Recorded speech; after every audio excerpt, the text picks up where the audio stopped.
Jésus, je vous demande de vous tenir debout, nous chantons ces cantiques pour la prière.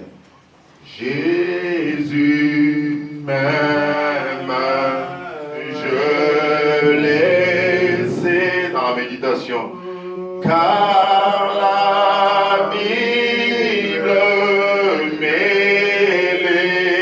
dit, oui, les enfants lui appartiennent.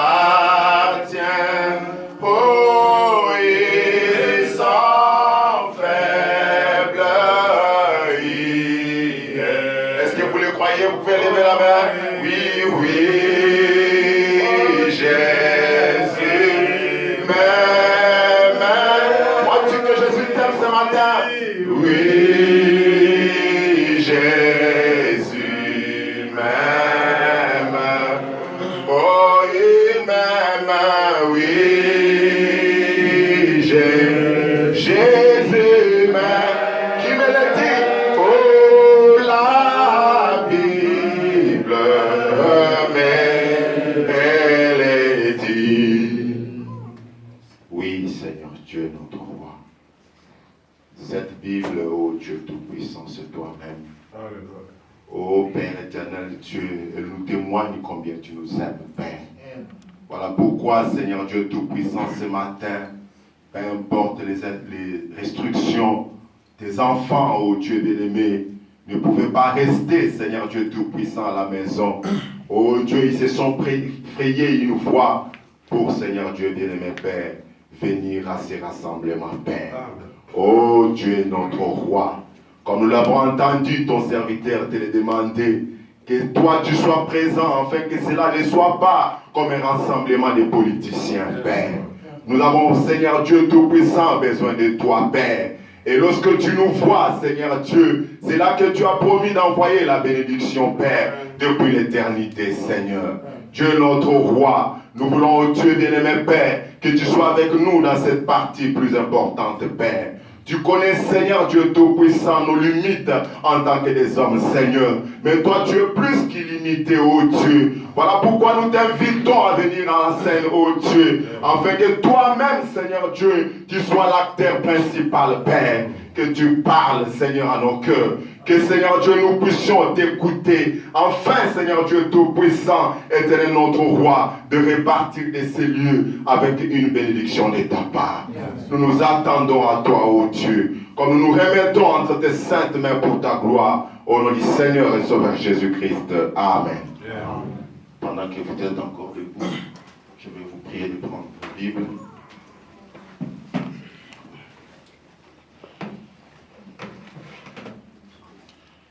D'abord, nous prenons dans le livre de Exode. Exode 23. Nous allons commencer par le verset 20. Nous irons jusqu'au verset 22. Lisons au nom du Seigneur Jésus-Christ. Voici, j'envoie un ange devant toi pour te protéger en chemin, pour te faire arriver au lieu que je t'ai préparé. Tiens-toi sur tes gardes en sa présence et écoute sa voix. Ne lui résiste point, parce qu'il ne pardonnera pas vos péchés, car mon nom est en lui. Mais si tu écoutes sa voix, et si tu fais tout ce que je te dirai, je serai l'ennemi de tes ennemis l'adversaire de tes adversaires. Que le Seigneur ajoute ses bénédictions à la lecture de sa parole. Vous pouvez vous asseoir.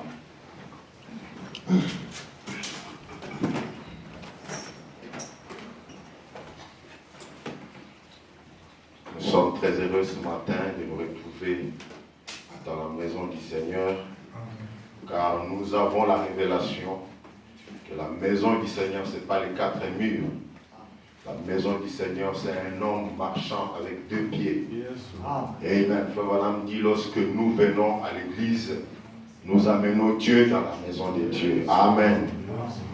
Et voilà pourquoi nous voulons ce matin que nous puissions voir ces dieux à l'œuvre. Non pas parce que nous sommes quelque chose, mais juste parce que nous allons juste répéter sa parole. Et Dieu honore sa propre parole. Lorsqu'on la répète, Dieu descend en scène. Amen. Amen. Nous avons lu là dans Exode 23 ces écritures avec lesquelles Frère Branham a prêché un message intitulé Dieu commissionnant Moïse. Et c'est ce message-là que je voudrais prendre comme base, une base sur le petit exposé que nous allons voir ce matin. En fait, là, c'est là où Frère Branham parle de l'histoire de cette photo ici. Donc, nous allons parler de cette photo ici. Alors, pour aller un peu plus loin, nous allons voir que Moïse était un prophète qui avait été promis par Dieu à son ancêtre Abraham. Dieu avait dit à Abraham que son peuple se retrouverait dans un pays étranger. À cause de la famine, ils se sont retrouvés là-bas. Joseph était à la tête de l'Égypte comme gouverneur. Mais lorsque le temps de Joseph, les jours de Joseph sont passés, un pharaon est venu, celui qui ne connaissait pas Joseph, et tout ce que Joseph avait fait pour l'Égypte. C'est ce qui avait fait que cet autre pharaon qui était venu avait pris en otage, il avait pris le peuple de Dieu pour les rendre des esclaves. Et ils ont souffert jusqu'à ce qu'un jour, Dieu s'est souvenu de sa promesse. Vous connaissez l'histoire du petit Moïse. Jusqu'à ce qu'un jour, il était fuyant parce qu'il était meurtrier, il avait tué un homme à cause de quelque chose qui le rongeait dans son cœur. Moïse ressentait qu'il était appelé à délivrer un peuple. Il n'a pas regardé la gloire de l'Égypte, lui qui pouvait être le remplaçant des pharaons. Il n'a pas regardé à cela. Lui, il a plutôt considéré que le peuple qui était dans l'esclavagisme, il était son peuple et il était de cette espèce-là. C'est comme ça qu'il avait donné la mort à un Égyptien et il s'est retrouvé de l'autre côté dans le désert comme fugitif. Et c'est à la montagne où Moïse, un jour, en train de paître les quelques brebis de son beau-père Jéthro, les lecteurs de la Bible connaissent cela, en train de faire ce travail-là, c'est alors qu'il va voir, un jour, il va voir cette présence surnaturelle, cette colonne de feu. Il va la voir sur un petit buisson. Vous connaissez, c'est dans Exode que cela est écrit. Exode 3. Moïse faisait paître les troupeaux de Jéthro, son beau-père, sacrificateur de Madian, et il mena le troupeau derrière le désert et vint à la montagne de Dieu à Horeb. 2. L'ange de l'Éternel lui apparut dans une flamme de feu au milieu d'un buisson. Moïse regarda et voici le buisson était tout en feu et le buisson ne se consumait point. C'est quelque chose qui n'était jamais arrivé auparavant. De voir qu'il y avait du feu qui était sur un arbre, un buisson, mais cet arbre n'était pas en train de se consumer. C'était quelque chose d'étrange. Ce n'était pas une simple vision, mais c'était une réalité que Moïse avait vue. Amen. Amen. Soyons attentifs parce que nous voulons réellement comprendre qu'est-ce qui s'était passé le jour où cette photo avait été prise. Pour la petite histoire, vous savez que cette photo a été prise au mois de janvier, le 24 janvier, je crois, 1959.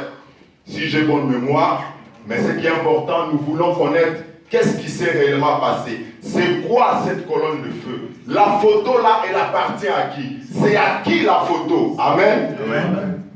Nous allons avancer un peu avec la Bible. Jésus, excusez-moi, nous prenons Jean 16. Dans Jean 16, au verset 28, Jésus dit ceci. Je suis sorti du Père et je suis venu dans le monde. Maintenant, je quitte le monde et je vais au Père. Jésus venait de quelque part. Il a fait son passage sur la terre.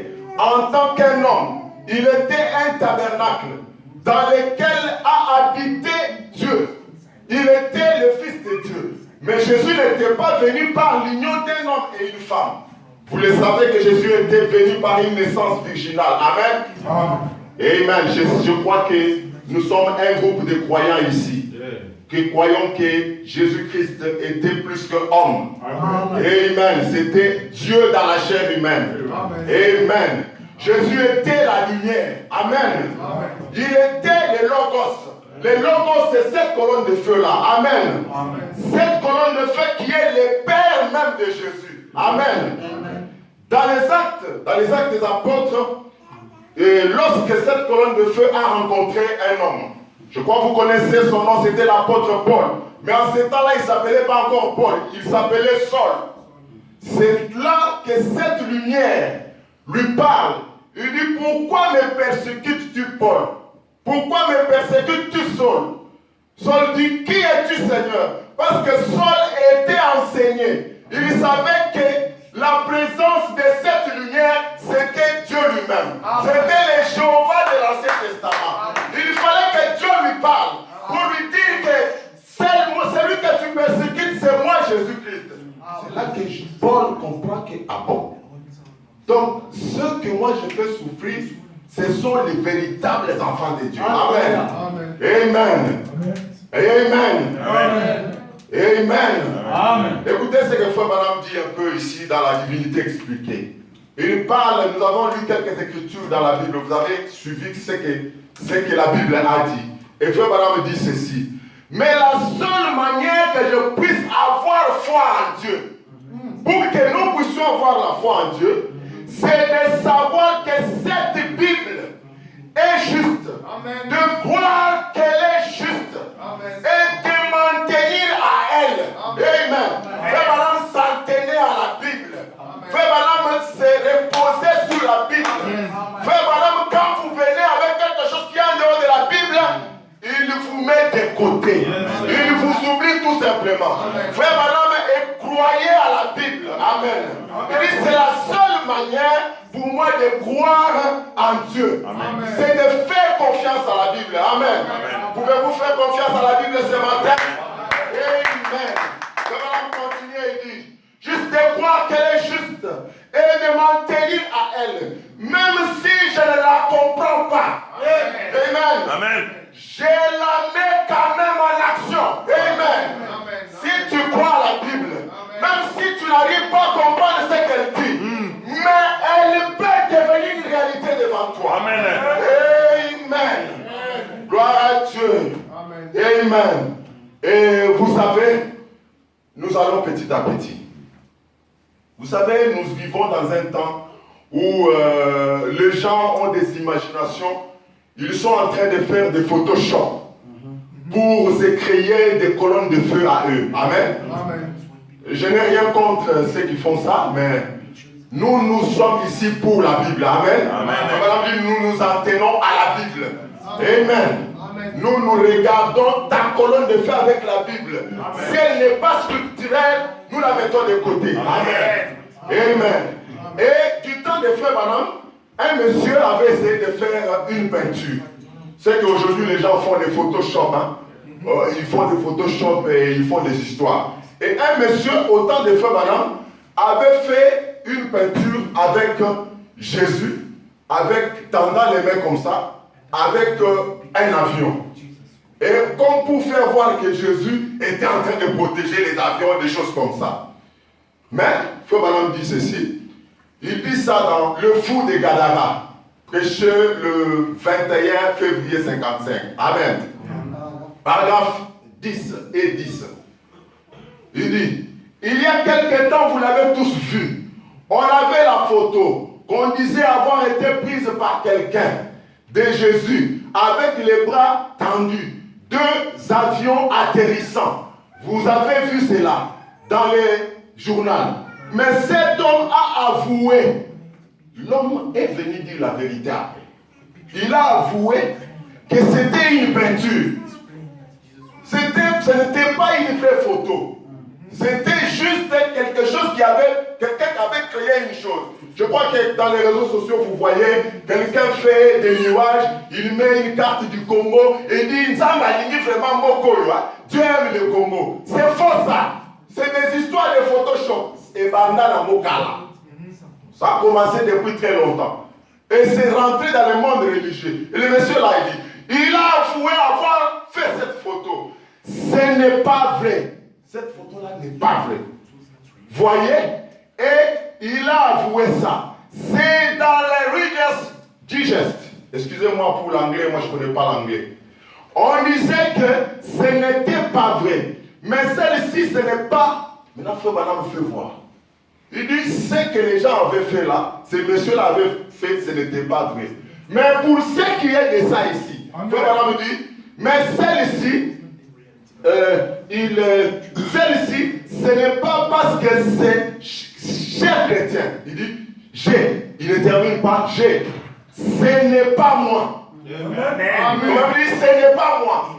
Il dit, il s'est tout simplement fait. Amen. Il s'est tout simplement fait que je me tenais là.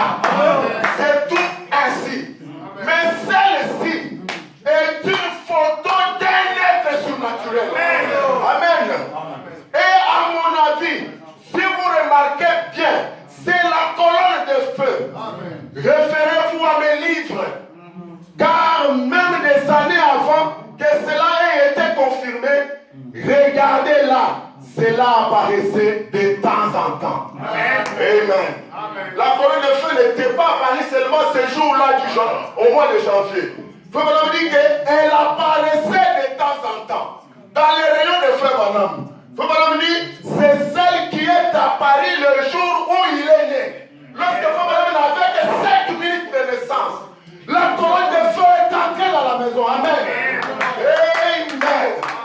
C'est commissionnant Moïse. Prêché le 3 juin 53. C'est là où nous basons notre prédication dans cette brochure-là. Parce que là, Frère Branham raconte le récit de ce jour ici, où cette photo a été prise. Nous allons aller, c'est vraiment une longue lecture, mais j'ai essayé de prendre quelques lignes. Vous pouvez aller lire ou télécharger ça, télécharger le message et vous pouvez aller lire vous-même. Mais le message a été prêché le 3 juin 53. Dieu commissionna Moïse. Je prends le paragraphe 10. Mais maintenant, comme thème de mes réunions, écoutez les thèmes des réunions des frères. Amen. Ce n'est pas des histoires de la pensée humaine. Écoutez les thèmes. Il dit, Jésus-Christ est le même hier, aujourd'hui, éternellement. Amen. C'est ça le thème des réunions des frères Branham. Amen. Ce qui faisait que frère Branham ramenait Jésus présent. Amen. Quand nous l'écoutons, quand nous les lisons, quand nous les répétons, cela produit les mêmes effets. Amen. Je vais vous dire, il y a une parenthèse. Un frère Branham s'est retrouvé en Afrique du Sud. Il était en train de prêcher et il y avait 14 presque interprètes. Lorsque frère Branham parlait quelque chose, c'est là qu'il passait par un interprète jusqu'au dernier. Il dit, il y a quelque chose qui s'est fait. Quand il parlait, lorsque la dernière personne terminait l'interprétation, cela produisait la chose pour laquelle frère Branham avait prononcé la parole. Amen. C'est pourquoi nous croyons ce matin que lorsque nous les répétons, la colonne de feu est obligée de venir ce matin. Amen. Et de s'associer à nous ce matin. Amen. Oh, gloire à Dieu. Je veux que le Seigneur Jésus-Christ descende ce matin.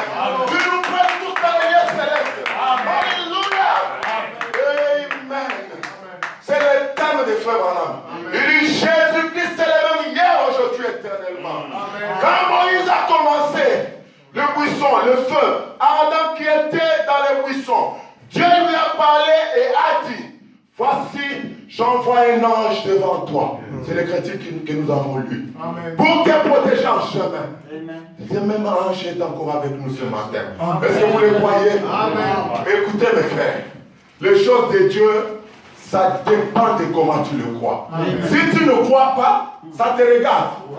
Amen. Parce que la Bible dit que depuis ce temps-là, le royaume des cieux appartient aux violents. Amen. Les gens qui peuvent croire s'emparer de la chose et la chose leur appartient. Amen. Écoutez, je continue la lecture. L'ange te protégera en chemin. Et pour te faire arriver au lieu que j'ai préparé, tiens-toi sur tes gardes. Ne lui résiste pas, parce qu'il ne pardonnera pas vos péchés, car mon nom est en lui. Oh, tout le monde sait que la colonne de feu, amen, qui conduisait les enfants d'Israël, était l'ange de l'alliance. C'est vrai, lecteur de la Bible. Est-ce qu'il y a des lecteurs de la Bible par ici? Tout lecteur de la Bible sait que l'ange du Seigneur qui conduisait les enfants d'Israël, c'était l'ange de l'alliance. C'est le même ange. Nous allons continuer. C'était Jésus-Christ. Moïse a regardé les richesses de Christ comme plus grandes que celles de l'Égypte.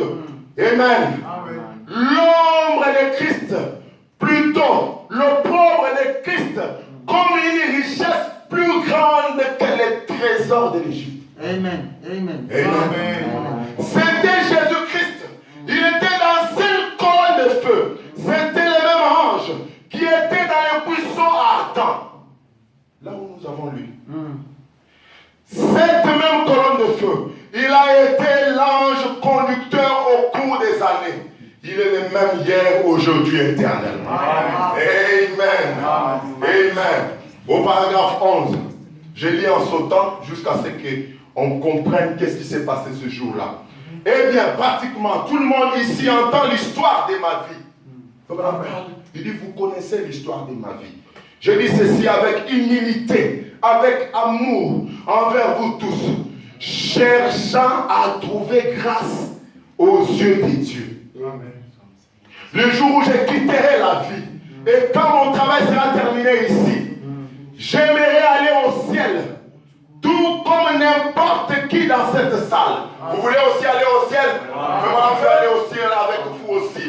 Les ciels, les ciels représentent beaucoup pour moi. Amen. Est-ce que les ciels représentent beaucoup pour vous? Amen. C'est la perle la plus précieuse dont Jésus-Christ a dit, quand un marchand découvre cette perle, il vend tout ce qu'il a pour se procurer cette perle. Les ciels représentent beaucoup de choses pour nous. Amen. Amen. Amen. Amen. Amen. J'ai une femme là-bas. Faut qu'on parle de la sœur Hope qui était partie. Il dit, j'ai une femme là-bas, j'ai un enfant là-bas, j'ai des bien-aimés là-bas, j'ai des milliers d'amis là-bas. J'aimerais aussi aller et par-dessus tout, mon Seigneur, rencontrer mon Seigneur Jésus-Christ. Amen. Amen. J'aimerais aller le voir. Et je sais que si je suis un séducteur ou menteur, je n'entrerai jamais dans le royaume des cieux. Amen. Je sais pourquoi je suis ici. Je ne pourrais donc pas aller. Excusez-moi, je reprends encore un peu. Si je suis séducteur ou menteur, je n'entrerai pas dans le royaume des cieux. Je serai considéré comme un séducteur. Je ne pourrai donc pas aller. Et j'aimerais y aller. Et c'est pourquoi je suis ici ce soir. Et c'est pourquoi nous sommes ici ce matin. Parce que nous voulons aller au ciel. Amen. Écoutez ce que faut dire. Bien que mon enseignement, écoutez, bien que mon enseignement et ma prédication puissent être critiqués, mais je peux prouver cela par la Bible. Amen. Amen. Le Bible dit, même si je suis critiqué, Même si mon enseignement, ma prédication est critiquée, les gens ne croient pas. Il dit, mais je sais prouver cela par la Bible. Amen. Parce que, n'est-ce pas, nous avons lu, nous avons écouté nous dire qu'il ne s'en tient qu'à la Bible. Amen. Amen. Amen. Et Dieu confirme cela par des signes et des prodiges qui accompagnent. Et si Dieu le confirme, alors personne n'a plus le droit de douter. Amen. Amen. Est-ce que ce matin vous allez croire? Amen. Vous n'allez pas douter? Amen. Dieu a parlé. Amen. Amen.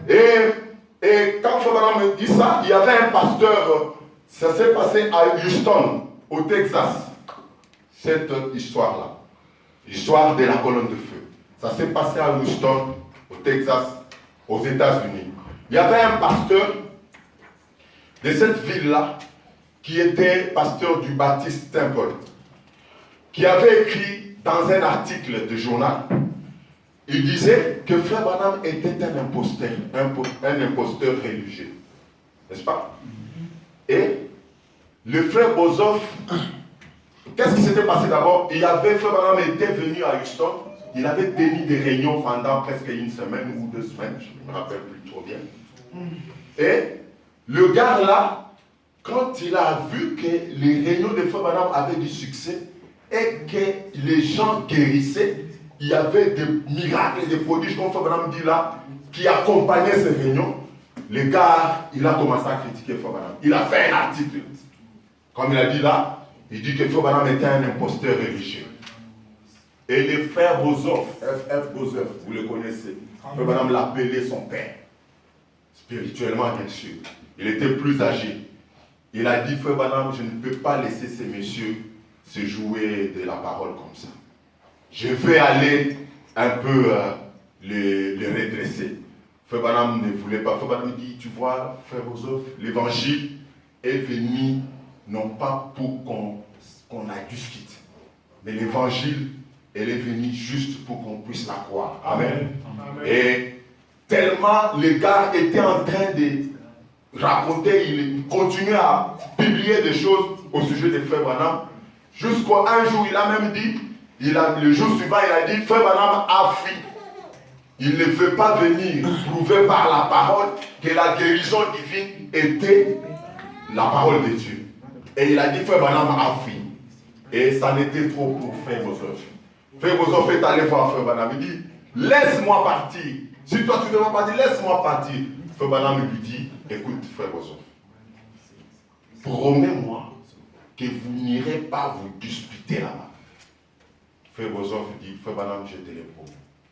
Je n'irai pas discuter, nous n'allons pas nous disputer, mais j'irai avec la parole pour prouver que la guérison divine vient réellement et dans la parole et c'est de Dieu. Amen. Et je saute au paragraphe 15.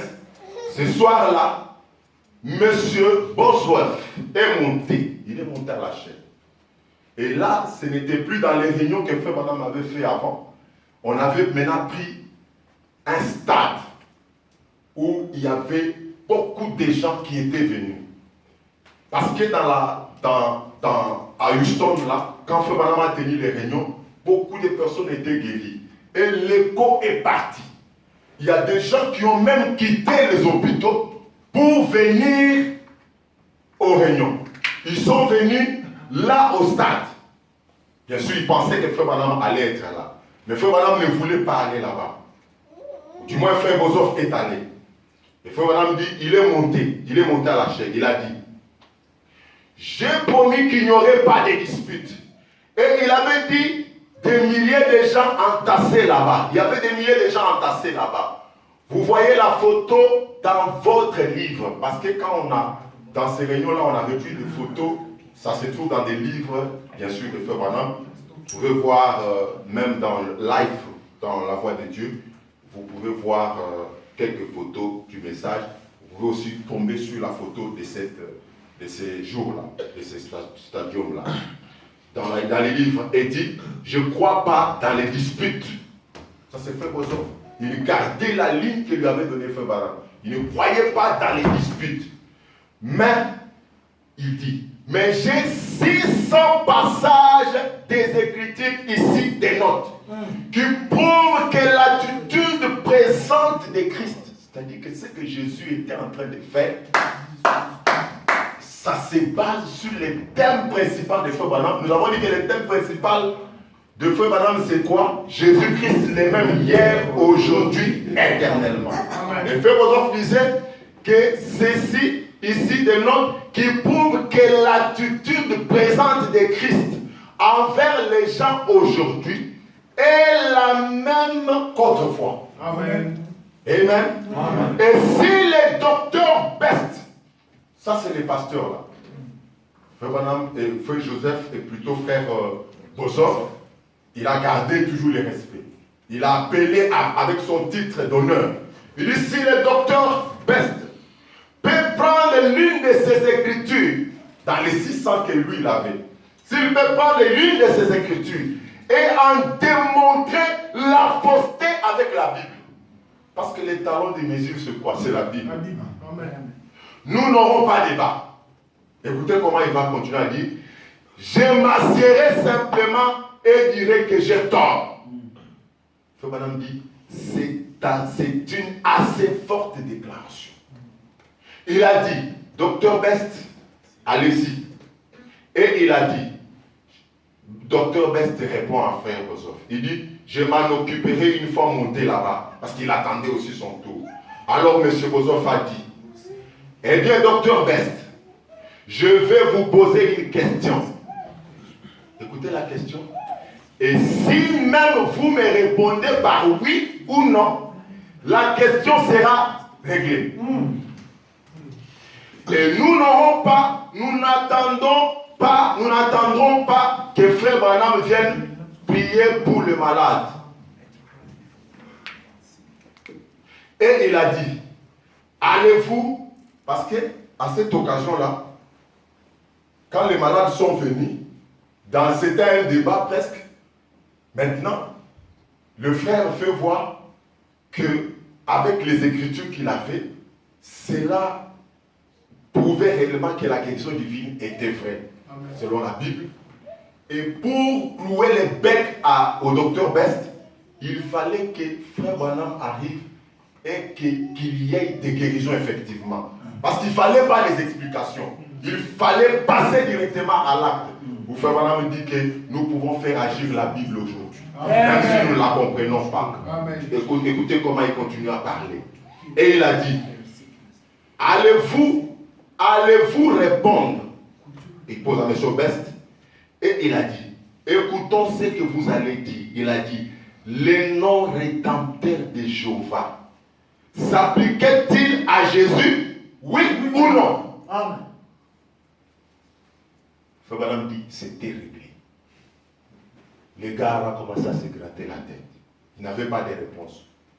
Le frère insiste, oui. Eh bien, s'il disait oui, Frère Branham explique. Il dit, si les gars Best acceptait, disait oui, eh bien, il est Jéhovah Rapha. De même qu'il est Jéhovah Jireh. Et s'il n'est pas Jéhovah Jireh, il n'est pas le sauveur. Il n'était pas le Seigneur. Ainsi donc, cherchez un autre sauveur. Parce que Best, lui, il prêchait que Jésus sauvait. Mais il ne voulait pas prêcher que Jésus guérit. Or, si tu crois que Jésus sauve, Jésus doit aussi guérir. Amen. Amen. Vous comprenez ça? Et c'est là où il avait le bec presque cloué. Et vous maintenant continue, il dit, et tous les noms rédempteurs, cherchez un autre sauveur. Et s'il est Jéhovah Jireh, il est Jéhovah Rapha. Et tous les noms rédempteurs lui appartiennent. Amen. Parce qu'il est le rédempteur de Dieu pour la race humaine. Amen. Il est le même hier, aujourd'hui et éternellement. Ça, c'est la règle d'or de Frère Branham. Ça c'est l'écriture que Frère Branham a vivifiée. Frère Branham, ce n'était pas des histoires de racontars.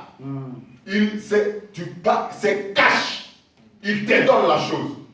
Et il dit, Monsieur Best n'a pas su répondre.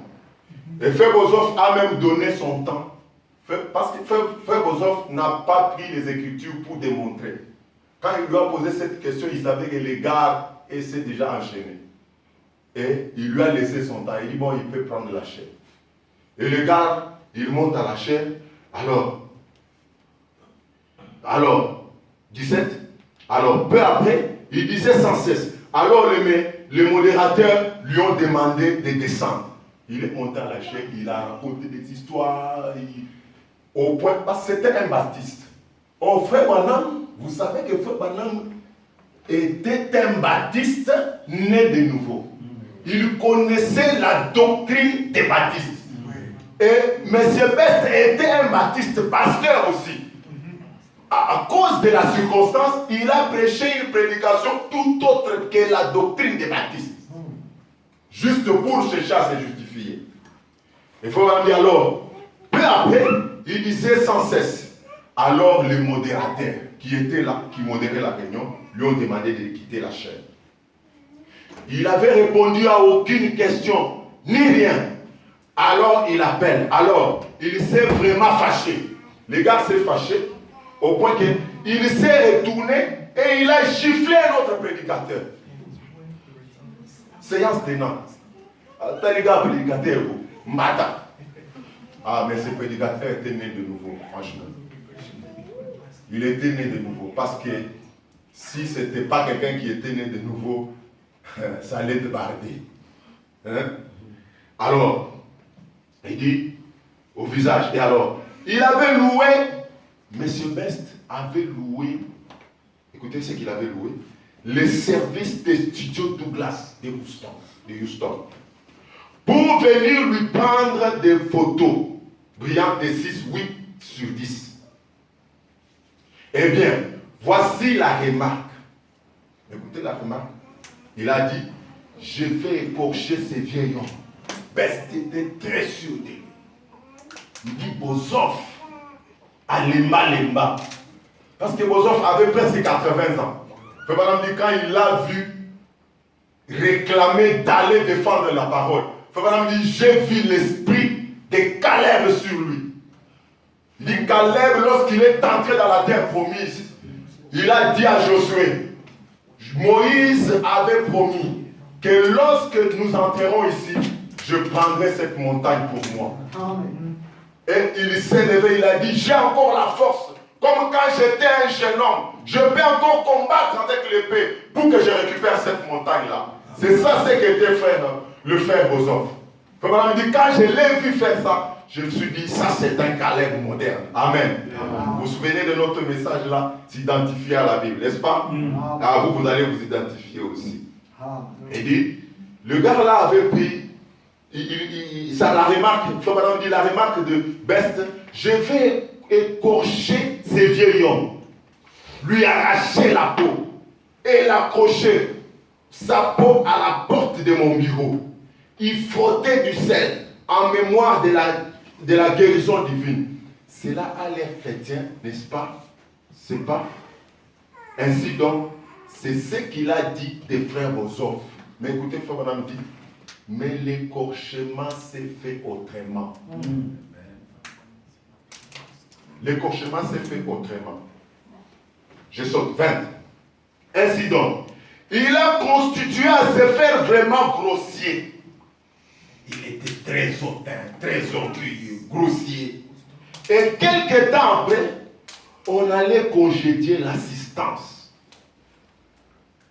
Quelques temps après tout ce qu'il a fait là, on allait congédier l'assistance. Et frère Bozoff a dit, eh bien mon frère, m'avait dit que, frère Branham, il avait d'abord dit qu'il n'allait pas aller à la réunion. Et après, au départ, il dit, j'avais dit que je n'irais pas à la réunion là. Mais ma femme et moi, mon frère, frère Branham était avec son petit frère, Ewart, je crois, et 3 ou 4 policiers, j'avais mon manteau relevé. Frère Branham a voulu se camoufler. Il est venu dans la réunion, il avait porté son manteau. Vous savez qu'au mois de janvier, c'est l'hiver. Vous comprenez ça très bien. Hein, c'est encore en plein hiver, il était en manteau et il avait relevé un peu le col de son manteau. pour un peu se camoufler. Et il est monté, Frère Branham dit, monté, j'avais mon manteau relevé et je suis monté au balcon 30. Donc c'était une salle pleine de gens. Il est monté très haut au balcon 30. Et je me suis assis là. Et j'observais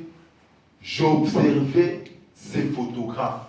Frère Branham était en train d'observer le photographe du studio Douglas de Houston que M. Best avait appelé. Est-ce que vous comprenez ça? Non, c'est pas moi, j'appelle mon photographe et puis mon photographe met une doigt, il prend une photo, je dis c'est la colonne de feu. Non. Frère Branham n'avait rien à voir là-dedans.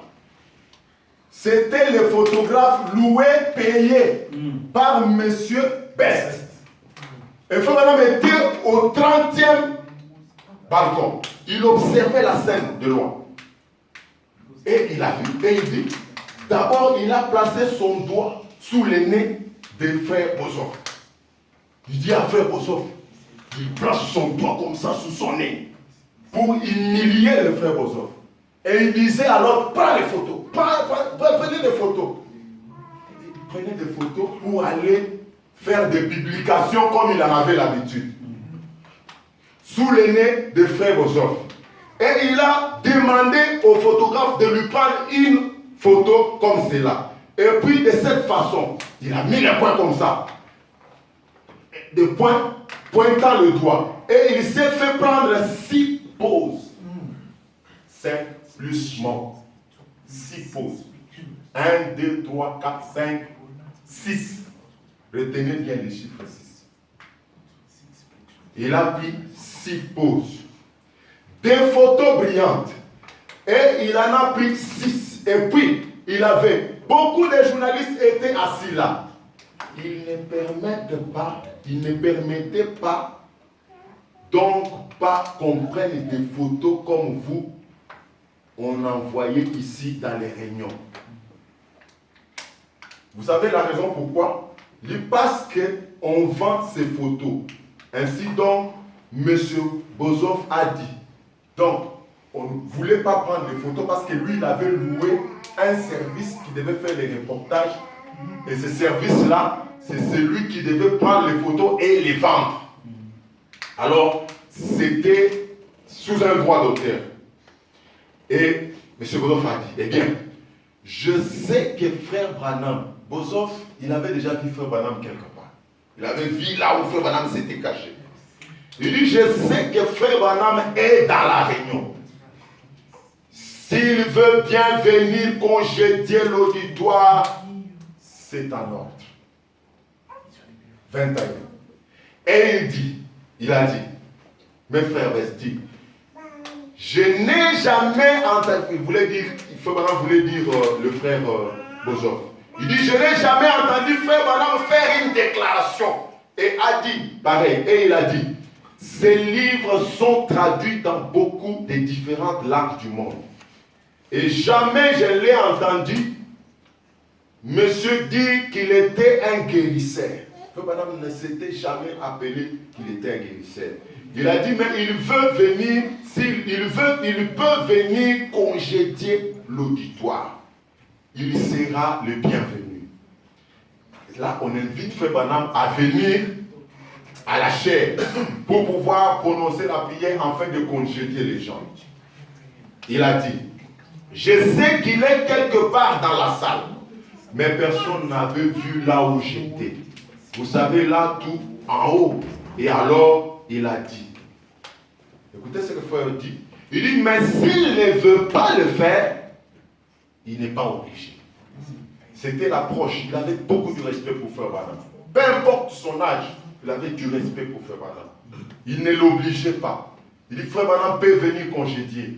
Mais s'il trouve qu'il ne veut pas, ce n'est pas obligatoire. Et frère Branham était assis. Vous avez compris qu'il était avec son frère et avec sa femme. Il avait des policiers qui les gardaient aussi. Il dit, mon frère a dit, eh bien, reste tranquille. Il dit à frère Branham, reste tranquille. J'ai dit, bon, je suis tranquille. Alors, juste pendant que j'étais debout là, ou plutôt assis là, j'ai entendu quelque chose faire. Amen. Vous connaissez cette chose-là? Oui. La chose qui fait toujours ouch.